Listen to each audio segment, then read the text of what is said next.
A single gunshot echoed across the Montana prairie as Phineas Eckhart pulled his Winchester back from his shoulder, watching the buck drop to the ground in the distance.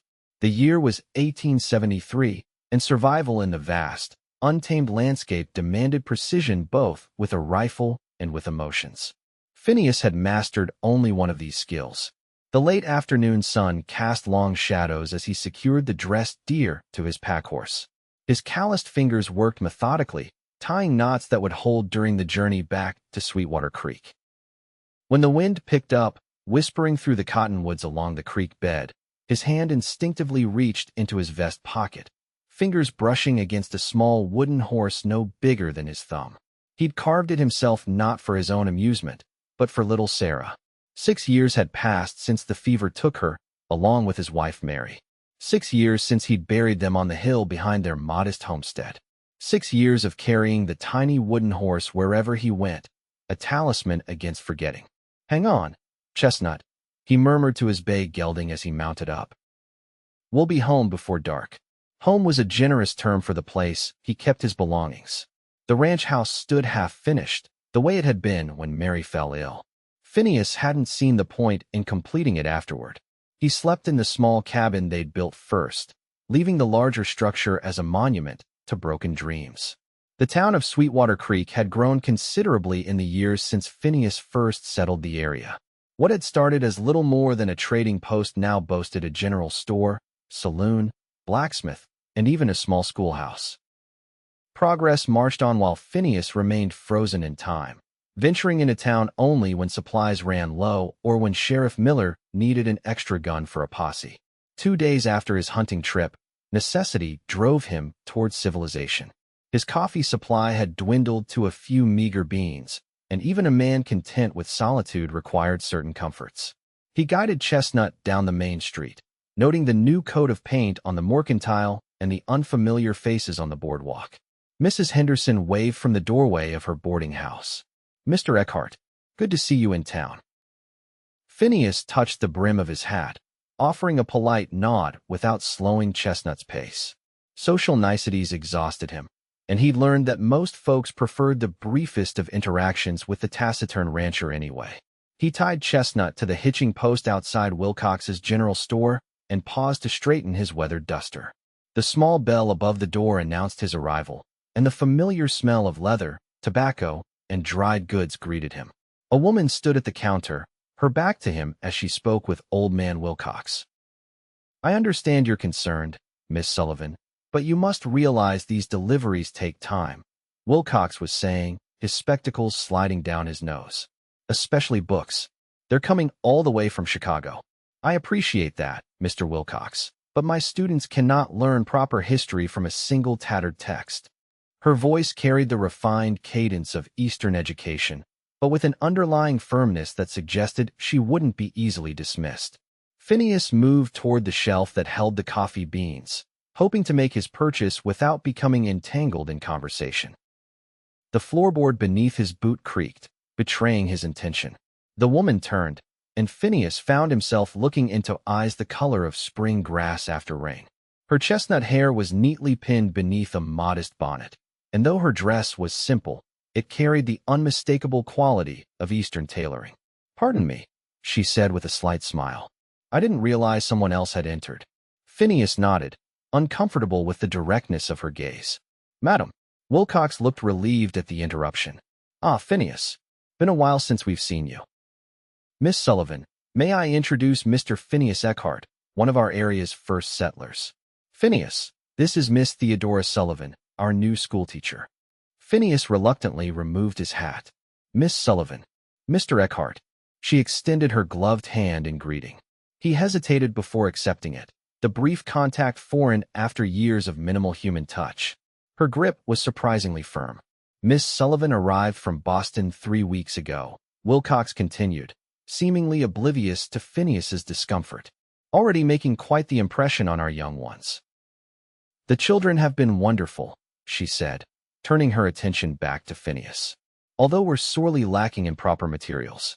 Mr. Wilcox tells me you're something of a local historian by default of your longevity here." Phineas shifted his weight. "Been here 18 years. Wouldn't call that history." Longer than most, Wilcox interjected. Phineas came out with the first wave after the war. Built his spread before most of us even heard of Montana Territory. Theodora's eyes brightened with interest. Then perhaps you might consider speaking to my students someday. First-hand accounts are invaluable for understanding settlement patterns, and sorry, madam. Phineas interrupted, placing his hat back on his head. I'm not one for speeches. Just need some coffee and supplies, Wilcox. He moved past her to the counter, hoping to end the conversation. The schoolteacher's lips pressed into a thin line, but she nodded with professional composure. Of course, I wouldn't want to impose. She gathered her reticule and turned to leave. Good day, gentlemen. The bell jingled as she departed, and Wilcox shook his head. You could stand to be more sociable, Phineas. She's just trying to do right by the children. Not my concern, Phineas replied, pulling his list from his pocket. Need 5 pounds of coffee, ammunition for a Winchester, salt, sugar, and whatever mails come for me. Wilcox sighed, but began gathering the items. There's a package, actually. Came last week. Phineas frowned. He rarely received mail beyond the occasional letter from his brother in Pennsylvania. A package?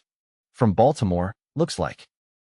Wilcox disappeared into the back room, returning with a paper-wrapped parcel tied with string. Lawyer's office, by the marking. Phineas stared at it.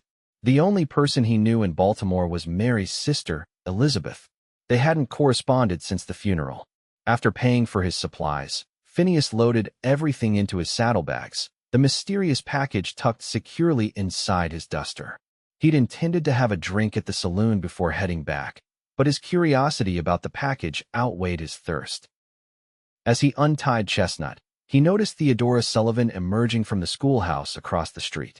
She carried a stack of papers, her expression thoughtful as she navigated the dusty road. Several children ran past her, shouting farewells as they scattered toward their homes. For a moment, their eyes met across the distance. She offered a polite nod, which he returned before mounting his horse. Something about her directness unsettled him, as if she could see past the barriers he'd so carefully constructed. The ride home gave him too much time to think. About the package. About the schoolteacher with her proper Boston accent and determined gaze.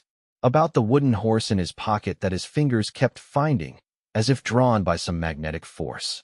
The package sat unopened on his table for 3 days. On the 4th morning, as rain drummed against the cabin roof, Phineas finally cut the string with his knife. Inside was a leather-bound book and a letter on expensive stationery. The handwriting belonged to Thomas Winthrop, Elizabeth's husband and a prominent attorney. The letter informed him that Elizabeth had passed away 6 months earlier from consumption. Among her personal effects was a journal kept by Mary during their early years in Montana before Sarah was born, before illness took them both. Elizabeth had wanted Phineas to have it. His hands trembled as he opened the journal, seeing Mary's elegant script flowing across the pages. Her words from beyond the grave described their journey west, their dreams for the ranch, and later, her joy at discovering she was with child. Phineas closed the book abruptly, unable to continue. The wooden horse seemed to burn against his chest through his shirt pocket. He pushed away from the table and reached for the whiskey bottle on the shelf. The rain continued for 3 days, turning the dirt road into mud and keeping Phineas confined to his cabin. He alternated between staring at the journal and drinking enough whiskey to blur Mary's handwriting when he finally found the courage to read more pages.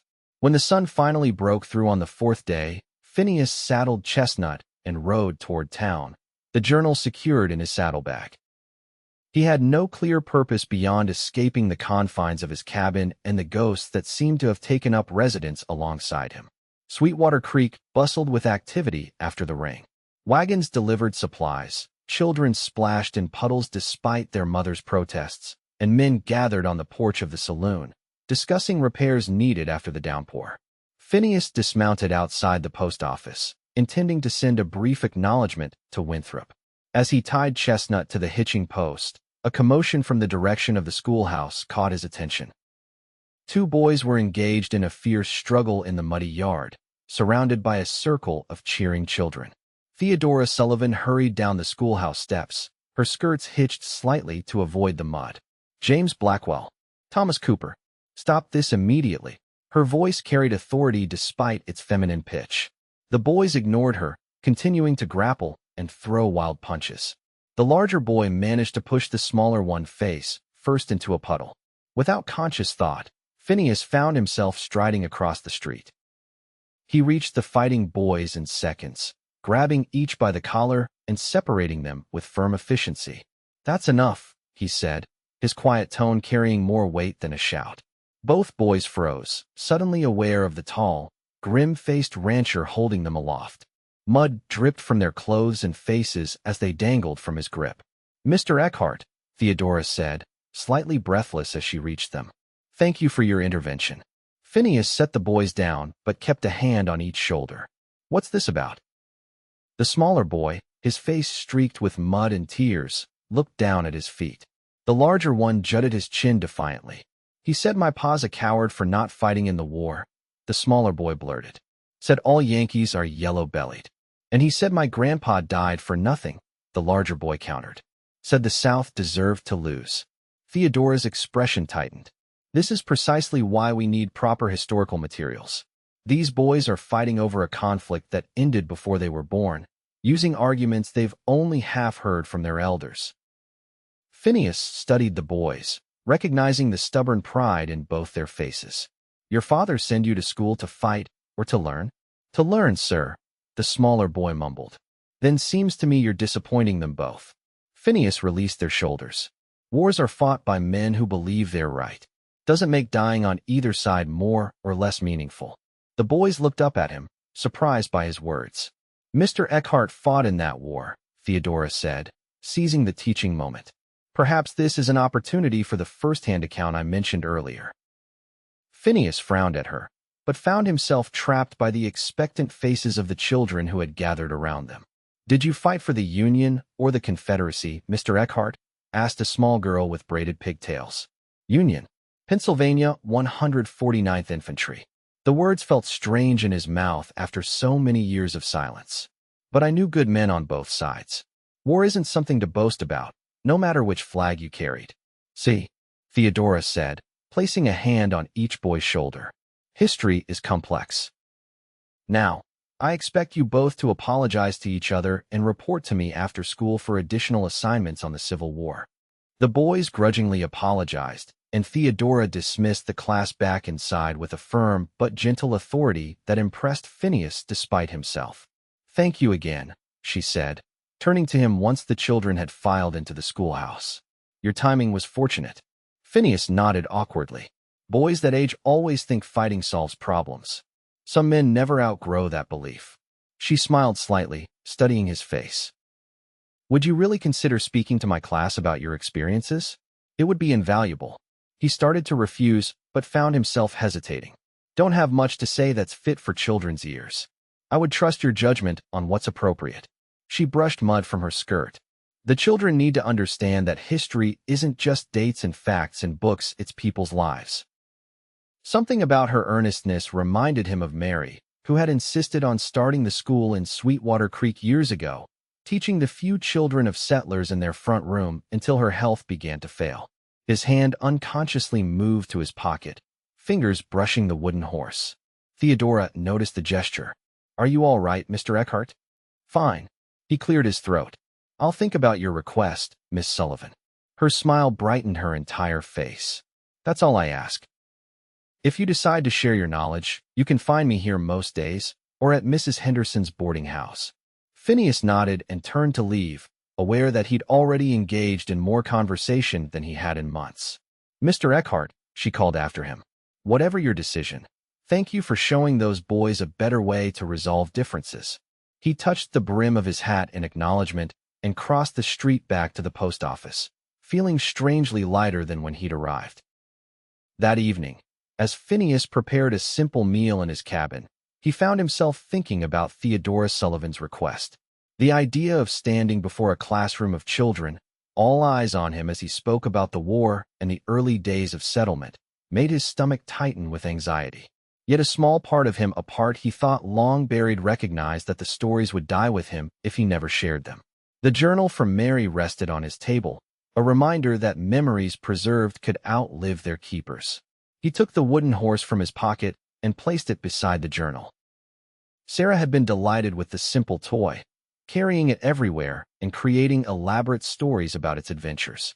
After her death, Phineas had found it clutched in her small hand, unwilling to separate her from it, even in burial. He'd carved an identical replacement to keep with him, a connection to the daughter who never had the chance to grow up. 3 days later, Phineas found himself approaching the schoolhouse shortly before noon.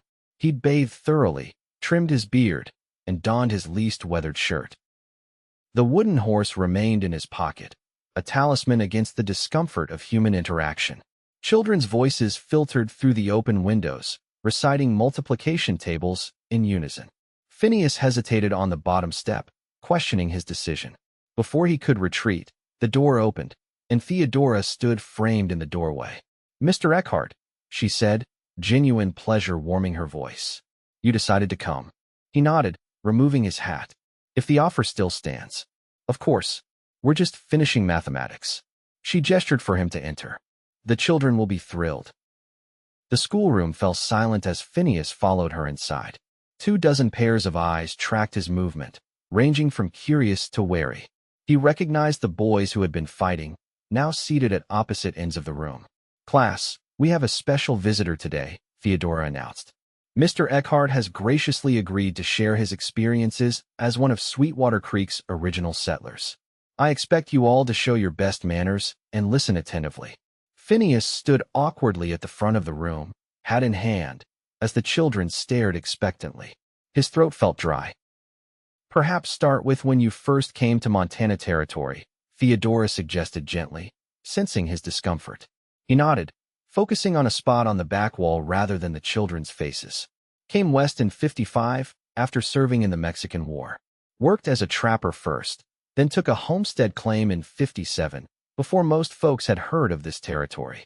As he spoke, the memories returned with surprising clarity. He described the untamed wilderness, the harsh winters, the tenuous relationships with native tribes. The children listened with rapt attention, occasionally raising hands to ask questions that Phineas answered with increasing confidence. "Were you afraid of Indians?" asked a boy near the front.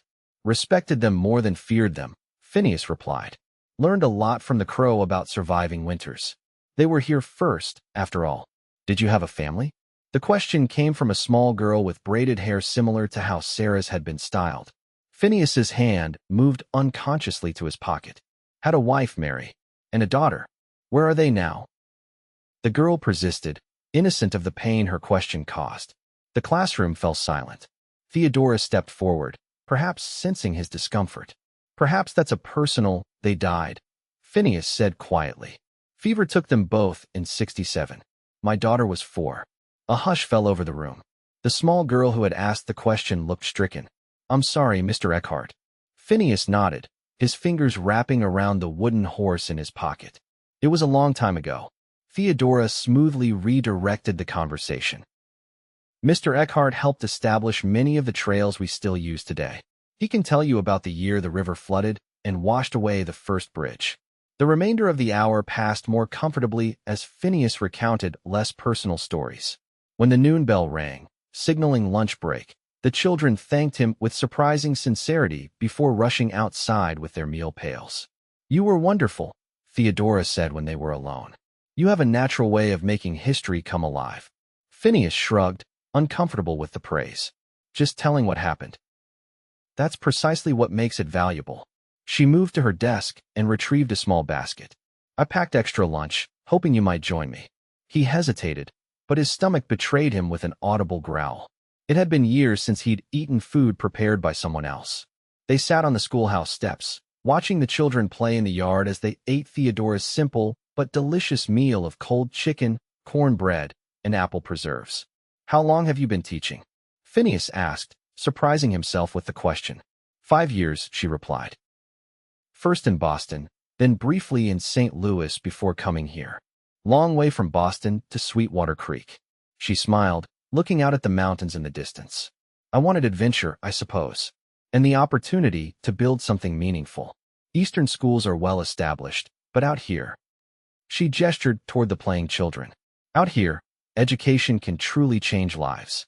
Mary felt the same, Phineas said quietly. Started teaching children in our front room before the town had a proper school. Theodora's expression softened. She sounds like a remarkable woman. She was. Phineas's hand again found the wooden horse. This time, he pulled it from his pocket without thinking. Theodora noticed the small carving. That's beautiful work. Did you make it? Phineas nodded, holding the worn toy in his palm. For my daughter, Sarah? She loved horses. May I? Theodora asked, extending her hand. After a moment's hesitation, Phineas placed the wooden horse in her palm. It was the first time he'd willingly parted with it since Sarah's death. Theodora examined it carefully, running her finger over the detailed mane and tail. The craftsmanship is extraordinary. You're quite talented. Just whittling, he mumbled, though her appreciation touched something long dormant within him. She returned the horse, her fingers briefly brushing his as she placed it in his palm. Thank you for sharing that with me, and for speaking to the children today. As Phineas tucked the horse back into his pocket, he realized that the weight of it felt different somehow, less like a burden and more like a connection to something beyond grief. The following weeks brought an unexpected shift in Phineas's routine. What began as a one-time visit to the schoolhouse evolved into regular appearances. Theodora, or Thea, as she asked him to call her, discovered his knowledge of local plants and wildlife, and soon he was leading the children on nature walks, teaching them to identify edible berries and medicinal herbs. Each interaction loosened something within him, like a door long rusted shut being gradually worked open. He found himself looking forward to the days when he would ride into town, no longer making excuses about supplies or mail. The wooden horse remained in his pocket, but he found himself touching it less frequently as new experiences began to fill the hollow spaces grief had carved within him. One crisp October afternoon, Phineas arrived at the schoolhouse to find it empty except for Thea, who was collecting fallen leaves with vibrant autumn colors. The children have gone home early, she explained. Harvest festival preparations. I'm gathering specimens for art projects next week.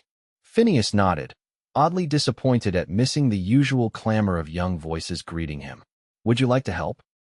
She asked, holding out a basket half filled with gold and crimson leaves. They walked together along the creek, collecting particularly striking specimens as the afternoon sun filtered through the trees. Thea spoke about her students, her plans for expanding the school curriculum, and her adjustment to life in Montana Territory. I never imagined I'd find such fulfillment in a place so different from my upbringing, she confessed as they sat on a fallen log, sorting through their collected treasures. Boston seems like another lifetime ago. Territory gets in your blood, Phineas agreed. Tried going back east once after the war. Couldn't breathe right with all those buildings pressing in. Thea smiled, studying a maple leaf with exceptional coloring. Yet you've isolated yourself even here, where space is abundant. Until recently, that is. Phineas stiffened slightly at her directness. Man gets used to his own company. Does he? She looked at him with those clear green eyes that seemed to see more than he intended to reveal. Or does he simply fear the alternative? Before he could respond, she reached out and touched his hand lightly. Forgive me. That was presumptuous. No, he said after a moment. It's a fair question. They sat in companionable silence as the sun dipped lower, casting long shadows across the creek. A breeze rustled the remaining leaves overhead, sending a shower of gold fluttering down around them. It's beautiful here, Thea said softly. I understand why you stayed, despite everything.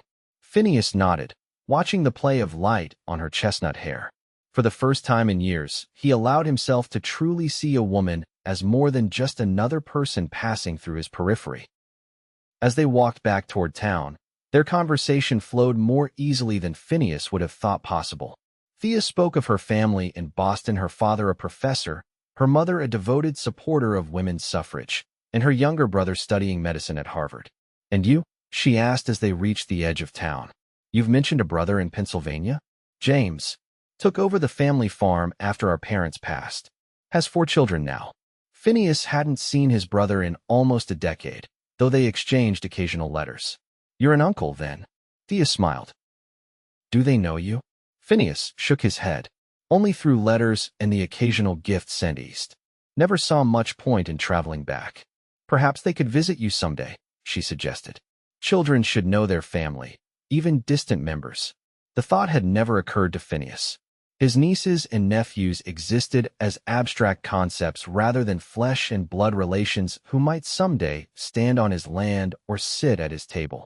They reached Mrs. Henderson's boarding house just as lamps were being lit in windows throughout town.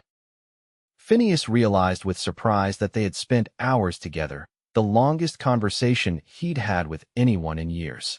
"Thank you for your company this afternoon," Thea said, pausing at the gate. "Will you be attending the Harvest Festival on Saturday?" Phineas hadn't attended a town gathering since before Mary and Sarah died. The thought of crowds, noise, and forced sociability made him uneasy. But Thea was looking at him with hope in her expression. "Haven't been to one in years," he admitted. "Then it's time to break that pattern." Her smile held a gentle challenge. The children would be disappointed if their favorite naturalist didn't appear. "I'll consider it," he said, knowing even as the words left his mouth that he would likely go, if only to see her smile again. She seemed to recognize his capitulation. "Wonderful. I look forward to seeing you there, Phineas." It was the first time she had used his given name without the formal Mr. preceding it. The sound of it in her voice stirred something long dormant within him. "Good night, Thea," he replied, the familiar address feeling both foreign and right on his tongue. As he rode home beneath a canopy of stars, Phineas realized he had spent an entire afternoon without once reaching for the wooden horse in his pocket. The Harvest Festival transformed Sweetwater Creek's main street into a vibrant celebration of autumn bounty. Tables laden with pies, preserves, and fresh produce lined the thoroughfare. Children ran between displays of handiwork and agricultural achievements, their laughter rising above the general din of conversation and music from a small band assembled near the saloon. Phineas arrived later than intended, having spent an uncharacteristic amount of time ensuring his appearance was presentable. He'd even retrieved a Western-style jacket from the back of his wardrobe, a purchase from years ago that still carried the faint scent of cedar and memory. The wooden horse sat in his pocket, a familiar weight against his anxiety as he navigated through clusters of townspeople. Many greeted him with surprise and welcome, clearly taken aback by his presence at a community event. "Phineas Eckhart, as I live and breathe." Sheriff Miller clasped his shoulder warmly. "Thought you'd sworn off socializing for good." "Just checking the competition," Phineas replied, gesturing toward the agricultural displays where his neighbors had arranged their finest produce. It was easier than explaining his true motivation. He found Thea surrounded by her students near a table of carved pumpkins. She wore a rust-colored dress that complemented her chestnut hair, which had been arranged more elaborately than her usual schoolroom style. When she spotted him through the crowd, her face brightened with genuine pleasure. "You came," she said, moving to greet him. "I wasn't entirely certain you would. Said I'd consider it," he replied, suddenly conscious of the many eyes watching their interaction with undisguised interest. Sweetwater Creek thrived on gossip, and the reclusive rancher's apparent friendship with the new schoolteacher had undoubtedly provided fodder for speculation. Phineas caught Mrs. Henderson and Mrs. Wilcox exchanging meaningful glances nearby. If Thea noticed the attention, she gave no indication. "The children have been asking when you'd arrive.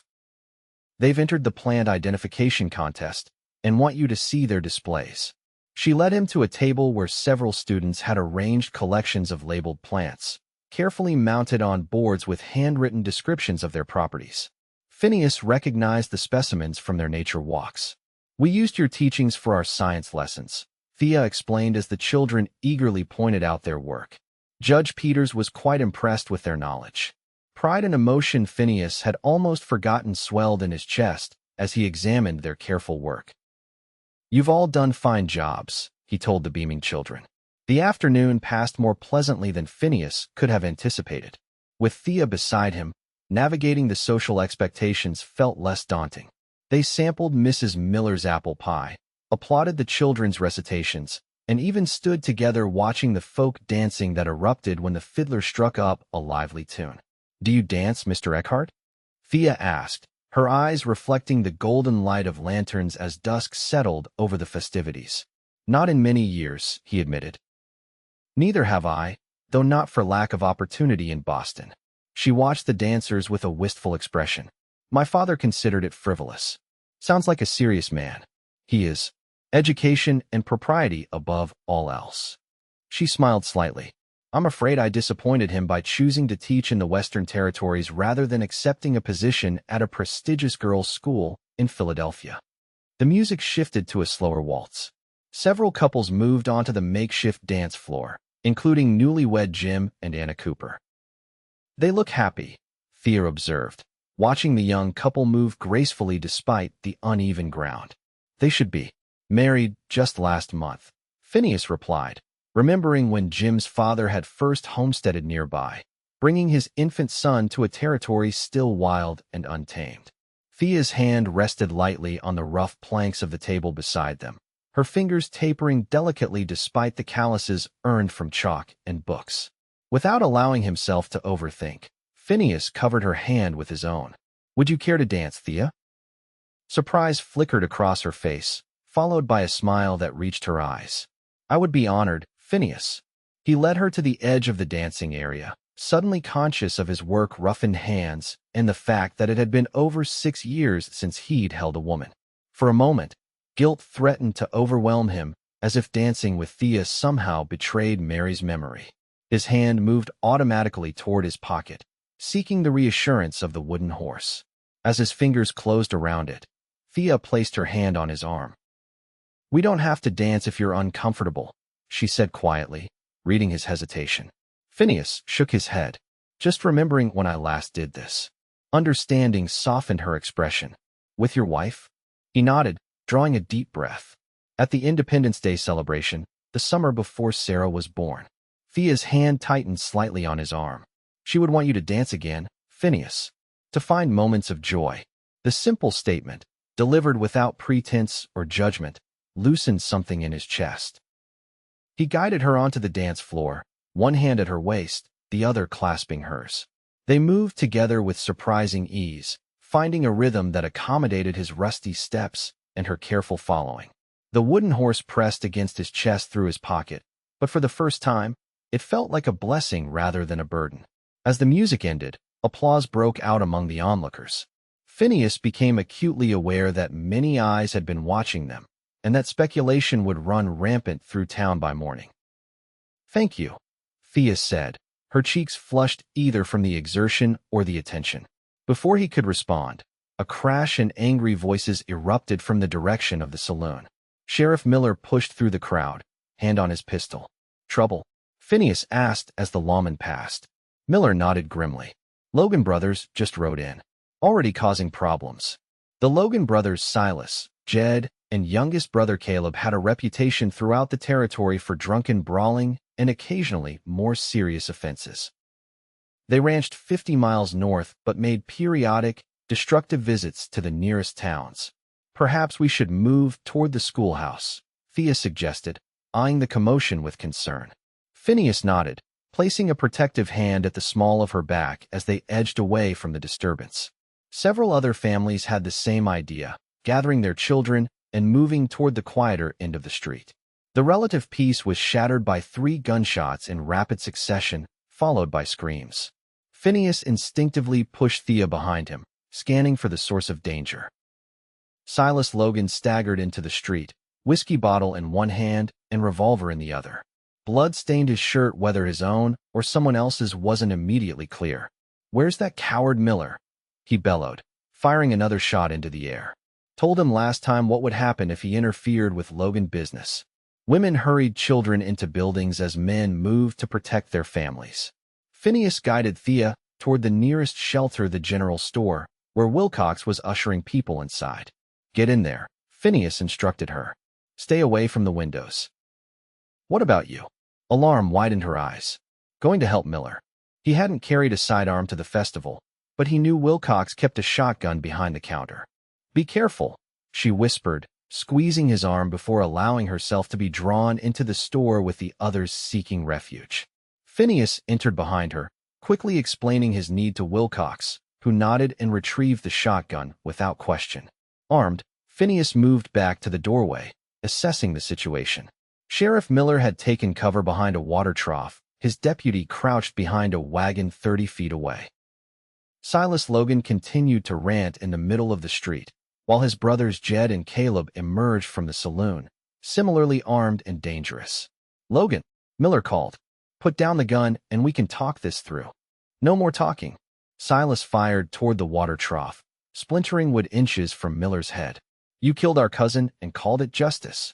Their cousin, Phineas recalled, had been hanged 2 months prior for murdering a stagecoach driver during a robbery attempt. The evidence had been overwhelming, the trial fair by territorial standards. Phineas moved along the boardwalk, staying in shadows as he worked his way toward a position where he could flank the brothers. He caught Miller's eye and received a slight nod of acknowledgement. Jed Logan, the most unpredictable of the three, suddenly spotted movement where townspeople were sheltering in the blacksmith shop. He fired twice, sending glass shards flying as a window shattered. Phineas raised the shotgun, but before he could fire, a young boy darted from the general store, running straight into the street. It was James Blackwell, the boy who had been fighting in the schoolyard weeks earlier. "James, no!" A woman's scream, his mother, pierced the air. Time seemed to slow as Silas Logan swung his revolver toward the unexpected movement. Without hesitation, Phineas stepped from cover and fired the shotgun, the blast catching Silas in the shoulder and spinning him to the ground. Simultaneously, Miller and his deputy fired at the other brothers. Jed took a bullet to the leg, collapsing with a howl of pain. Caleb, the youngest, dropped his weapon and raised his hands. Phineas rushed forward, grabbing James and pulling him to safety as Miller and his deputies secured the wounded Logan brothers. The boy trembled violently in his arms. "What were you thinking?" Phineas demanded as he delivered James to his hysterical mother outside the general store. "My little sister," the boy sobbed. "She ran out the back when everyone started screaming. I was trying to find her." Phineas's heart clenched. "Where did she go?" "Toward the creek, I think." Without hesitation, Phineas handed the shotgun to a nearby man. "Tell Miller I've gone to find the Blackwell girl." The sun had fully set, leaving only a faint glow on the western horizon. Phineas moved swiftly toward the creek that ran behind the buildings, calling softly for the child. "Emma? Emma Blackwell." A small whimper came from beneath the footbridge. Phineas crouched down, finding a tiny figure huddled against the supports, arms wrapped around her knees. "Emma? I'm Mr. Eckhart. Your brother sent me to find you." The little girl, no more than 5, looked up with tear-streaked cheeks. "Is the bad man gone?" "Yes, the sheriff has him now." Phineas extended his hand. "Let's get you back to your mama. She's very worried." Emma hesitated, then placed her small hand in his calloused palm. The simple trust reminded him painfully of Sarah, who had held his hand the same way countless times before illness took her. As they emerged from beneath the bridge, Phineas saw Thea running toward them, her rust-colored dress billowing behind her. "You found her." Relief flooded her features. "Mrs. Blackwell is frantic." Emma released Phineas's hand and ran to Thea, who knelt to embrace her. "You're safe now, sweetheart. Let's get you to your mother."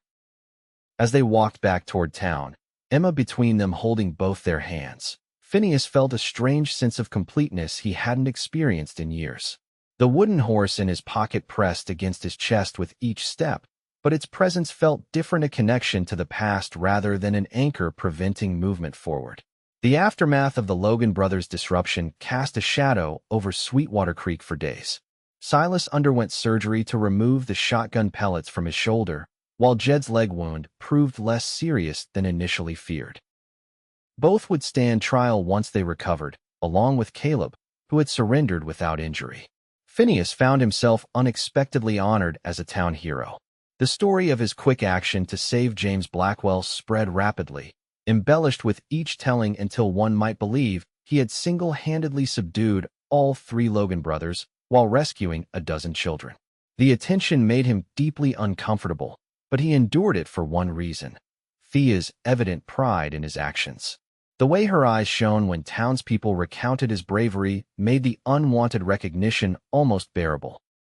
A week after the incident, Phineas rode into town with a purpose beyond his now regular visits to the schoolhouse. He tied Chestnut outside the small law office where Judge Peters handled legal matters during his monthly circuit through the territory. "Eckhart," the judge greeted him, looking up from a stack of documents. "What brings you to my temporary office? Not in legal trouble, I hope." Town would riot if I had to lock up their newest hero. Phineas removed his hat, turning it in his hands. Need to make a will, Judge. Peters's bushy eyebrows rose. Planning on dying soon? No, sir. But recent events reminded me that life offers no guarantees. Phineas settled into the chair across from the judge's desk.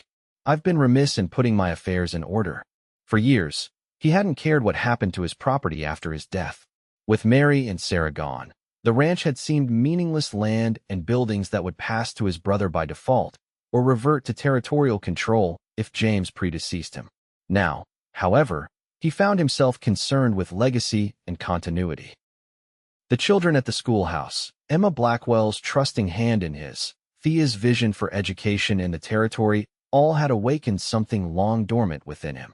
As Judge Peters drafted the document according to his instructions, Phineas's hand strayed to his pocket, fingers closing around the wooden horse. The small carving had been his talisman of grief for so long. Now, he wondered if it might become something else, a symbol of continuity rather than loss. The will completed and witnessed, Phineas next visited the land office, where he filed additional paperwork that would ensure the proper execution of his wishes. By mid-afternoon, he had accomplished everything on his list except the most important task. He found Thea in the schoolyard, supervising the children's afternoon recess. Her face brightened when she saw him approaching, a reaction that still surprised and warmed him each time. Phineas, I didn't expect to see you today. Had business in town, he explained, watching as the children played a complicated game involving a ball and elaborate rules that seemed to change every few minutes. Could I speak with you after school? Concern flickered across her features. Of course.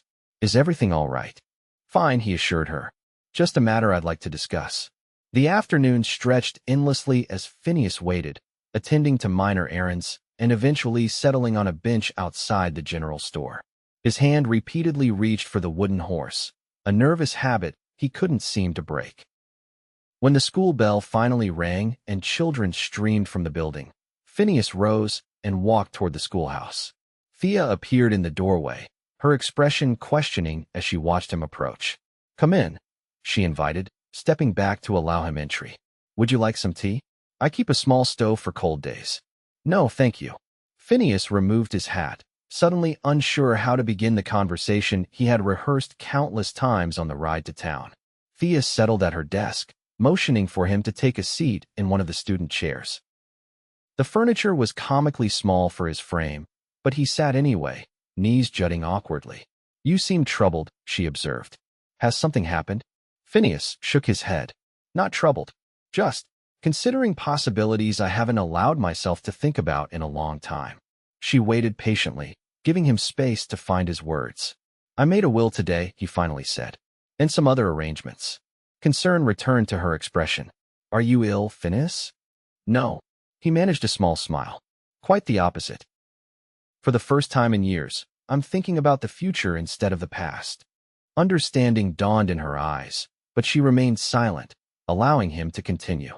I've decided to donate the larger house on my property, the one I never finished after Mary died, to be used as a school. The words came easier now that he had begun. The town is growing. Children on outlying homesteads have too far to travel, especially in winter. My place is centrally located. Thea's eyes widened. Phineas, that's incredibly generous. There's more. He took a deep breath.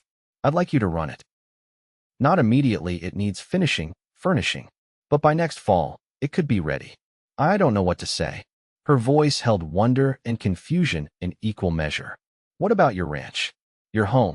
I'll keep the cabin and enough land for my needs. The rest, nearly 400 acres, I'm placing in a trust. Income from timber and grazing rights will fund the school's operation and teachers' salary in perpetuity. Thea rose from her chair, moving to the window as if needing space to absorb his proposal. This is extraordinary, Phineas. But may I ask why? Why now? Phineas stood, following her to the window. His hand found the wooden horse in his pocket, drawing it out almost unconsciously. Mary always wanted to build a proper school, he said quietly. Started teaching children in our front room before Sarah was born. Had plans to expand once our daughter was old enough to join the classes. Thea turned to face him, her eyes soft with understanding. And now you want to fulfill that dream for her. Partly, he acknowledged, but also because of you, Thea. Watching you with those children, seeing how much difference education makes in their lives. It's given me purpose again. He held out the wooden horse, resting it in his palm. I've carried this every day since Sarah died. It was her favorite toy. I carved it for her 3rd birthday. Thea looked at the small figure, then back to his face. It's your connection to her. It was my anchor to grief, he corrected gently. A reminder of what I lost, not what I had. But lately, I've been remembering the joy more than the pain. Because of you. Her eyes glistened with unshed tears. I'm honored to have played any part in your healing, Phineas. It's more than that. He took her hand, an intimacy that would have been unthinkable months ago. I've begun to care for you, Thea, more than I thought possible after Mary. I don't expect you to return those feelings, but I wanted you to understand why this school matters to me. Thea's fingers closed around his, warm and reassuring. What if I do return those feelings? The simple question contained such possibility that Phineas momentarily forgot to breathe. Then I'd be the most fortunate man in the territory. I've grown to care for you deeply, she confessed, her voice steady despite the emotion in her eyes. Your kindness, your knowledge, your gentle spirit beneath that reserved exterior. But I would never want to replace Mary or Sarah in your heart. You couldn't, he said honestly. They will always be part of me. But my heart has room for new love, I've discovered. If you're willing to accept a man still learning how to live again.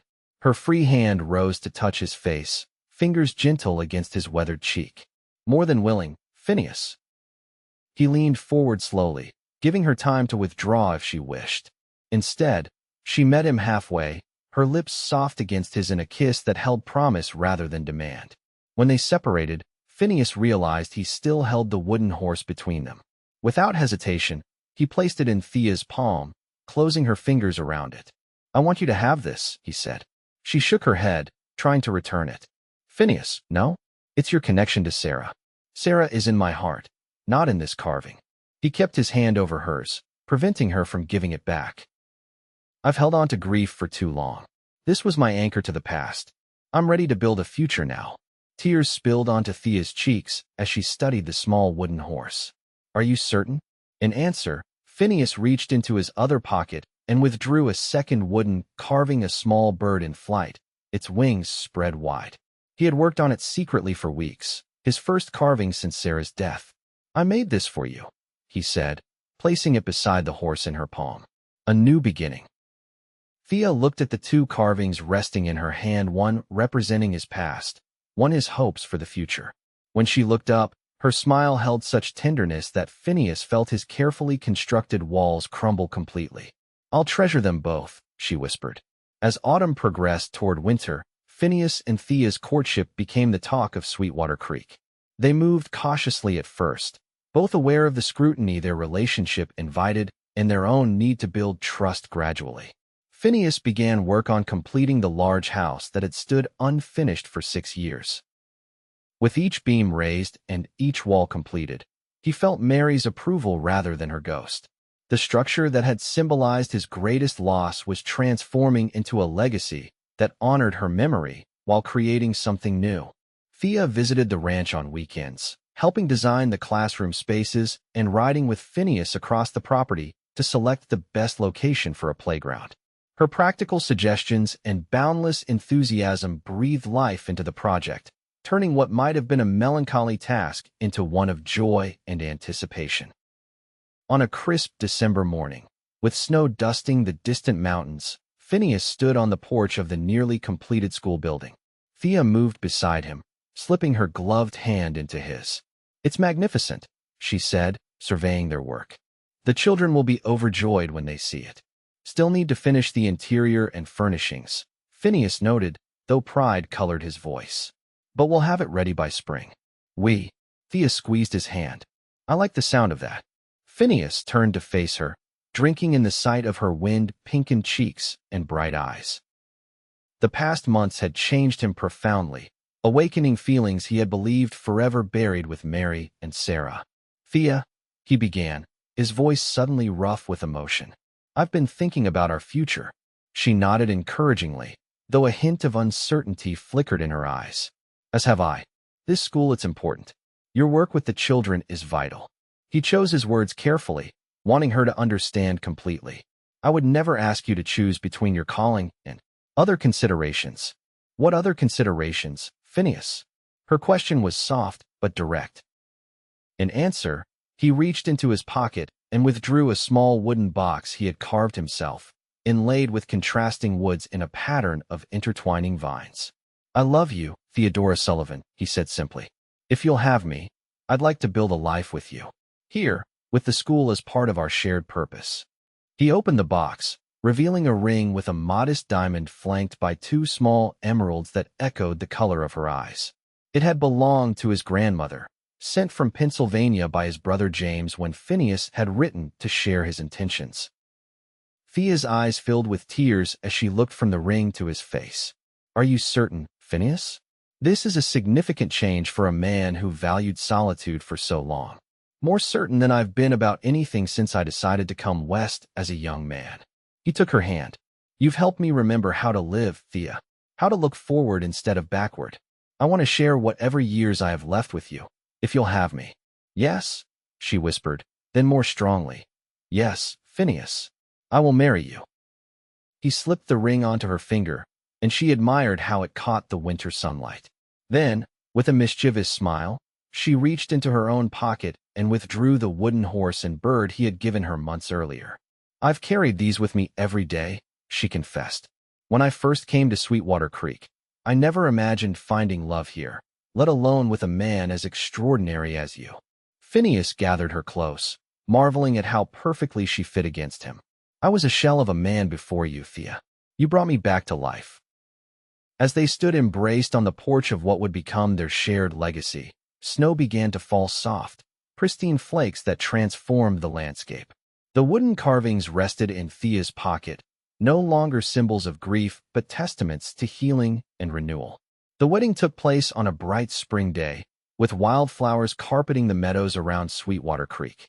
The entire town turned out to witness the union of their schoolteacher and the once reclusive rancher who had become an integral part of community life. Phineas stood beneath an arch constructed by his neighbors, watching as Thea approached on the arm of Sheriff Miller, who had proudly accepted her request to give her away in her father's absence.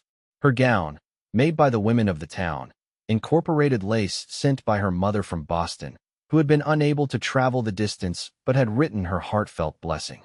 As they exchanged vows before Judge Peters, Phineas felt a sense of rightness that transcended the lingering whispers of the past.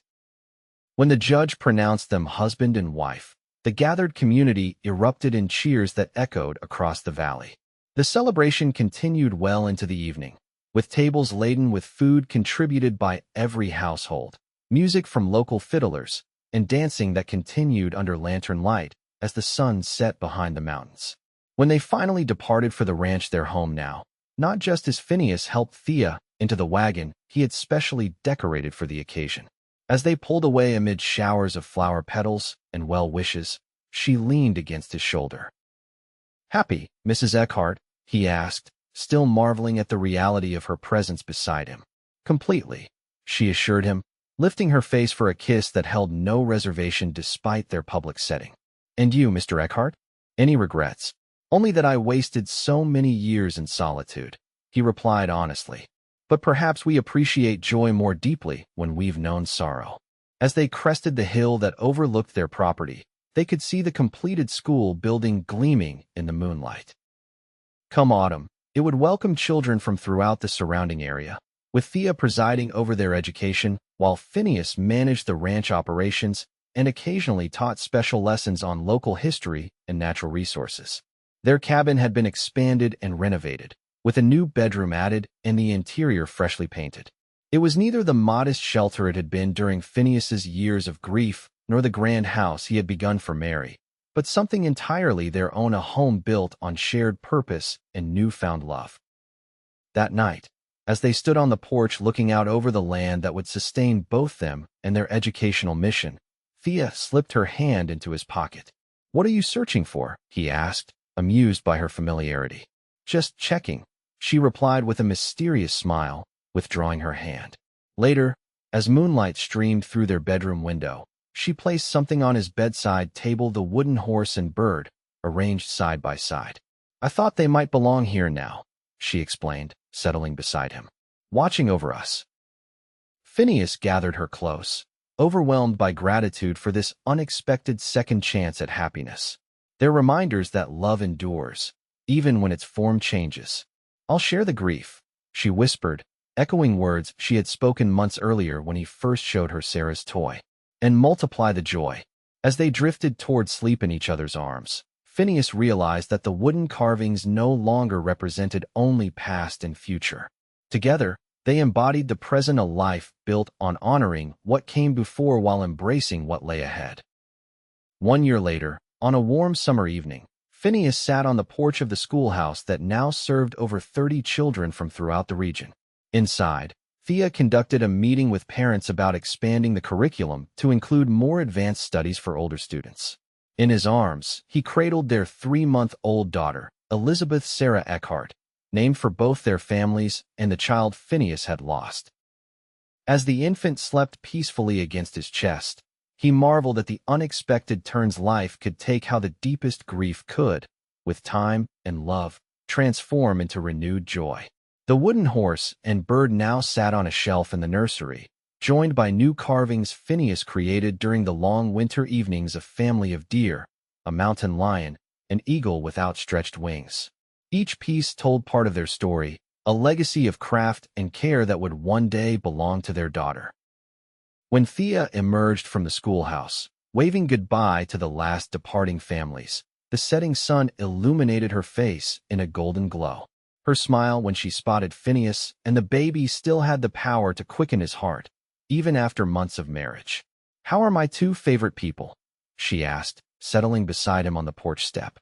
"Missing you," Phineas replied, shifting the sleeping infant so Thea could see her peaceful face. "But managing to entertain ourselves." Thea rested her head against his shoulder, sighing contentedly. "The parents have approved the expanded curriculum. We'll need another teacher by next year." "Already planning to build another edition?" he teased, though they both knew the school's growth exceeded even their optimistic projections. "Perhaps."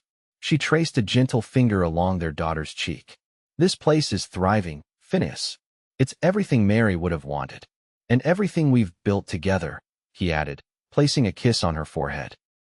As twilight deepened around them, with their daughter sleeping in his arms and his wife warm against his side, Phineas reflected on the journey that had brought him here. The wooden horse that had once been his anchor to grief now symbolized continuity, the connection between past sorrows and present joys, between the family he had lost and the one he had found. Life in the Montana Territory remained challenging, with harsh winters, occasional conflicts, and the everyday struggles of frontier existence. But Phineas faced these challenges differently, now not as a solitary figure hardened by loss, but as a husband, father, and community member strengthened by love and purpose.